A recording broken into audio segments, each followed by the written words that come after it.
La pluie tombait drue sur les pavés détrempés, dessinant des sillons sinistres entre les tombes du vieux cimetière de Montclair.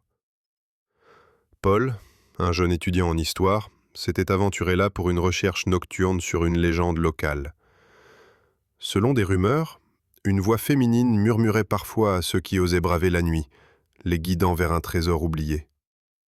Malgré l'humidité glaciale, Paul avançait, sa lampe torche tremblotante dans une main et son carnet dans l'autre. Les pierres tombales délabrées semblaient se pencher vers lui, comme si elles guettaient chacun de ses pas. Au loin, un hibou ulula, mais le cri fut rapidement étouffé par un silence angoissant. Soudain, il l'entendit, un chuchotement, faible, presque imperceptible. « Viens !» Paul sursauta, sa respiration s'accélérant. La voix paraissait proche, mais il ne voyait personne.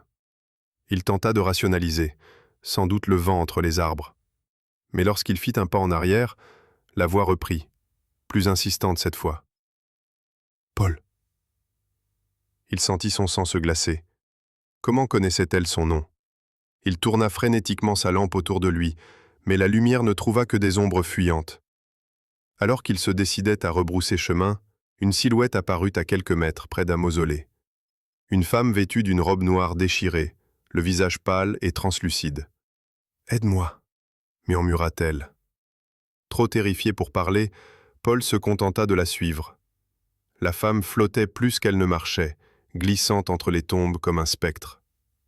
Elle s'arrêta devant une croix renversée, puis disparut. Paul sentit une impulsion irrationnelle. Il devait creuser. Avec une pierre trouvée au sol, il entama le travail. À quelques centimètres sous la surface, ses doigts rencontrèrent une boîte en fer rouillé. L'ouvrant à la hâte, il découvrit un médaillon gravé d'un nom. Sophie de la Cour. Le temps sembla s'arrêter. Ce nom, c'était celui de sa grand-mère disparue bien avant sa naissance. Pris de vertige, il tenta de se redresser, mais quelque chose attira son attention. Dans l'éclat argenté du médaillon, un reflet. Un homme derrière lui.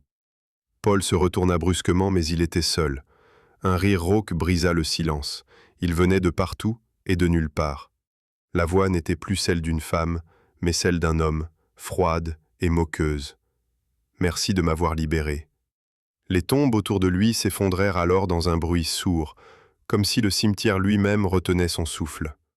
La terre vibra sous ses pieds, et l'air devint glacial. Paul recula, trébuchant, mais la voix résonna à nouveau. « Tu n'aurais jamais dû venir ici, petit-fils de Delacour. »